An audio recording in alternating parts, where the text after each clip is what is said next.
सौ हेमलता अमर रेठे, राहणार जवळा, तालुका जिल्हा यवत आहे.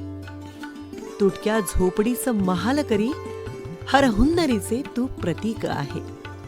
या उक्तीप्रमाणे हेमलताताईंनी आपल्या परिवाराचा गाडा सावरण्यासाठी आधुनिक शेतीची कास धरली आणि सांगवी रेल्वे येथील कृषी विज्ञान केंद्राच्या संपर्कात येत तेथील विषय तज्ज्ञ नम्रता राजस यांचेकडून मसाला पिकांचे लागवड तथा प्रक्रिया हे तंत्रज्ञान आत्मसात केले, एकाच कृतीत साकारले.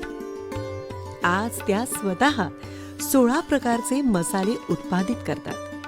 यामध्ये प्रामुख्याने मटन मसाला, चिकन मसाला, कांदा लसूण पेस्ट आणि इतर अनेक प्रकारच्या मसाल्यांचा समावेश आहे. माय टच नावाने मसाल्यांचा त्यांचा ब्रँड केवळ विदर्भातच नव्हे तर महाराष्ट्रात नावारूपास आलाय. तुझ्या प्रयत्नांना मिळू दे यशाची सोनेरी किनार. तुझ्या प्रयत्नांना मिळू दे यशाची सोनेरी किनार.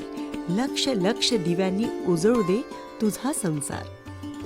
कर्तृत्व आणि सामर्थ्याची ओढून घे नवी झालर. कर्तृत्व आणि सामर्थ्याची ओढून घे नवी झालर. स्त्री शक्तीचा होऊ दे पुन्हा एकदा जागर, पुन्हा एकदा जागर. अशा स्त्री शक्तीच्या उद्यमी रूपाला मानाचा मुजरा.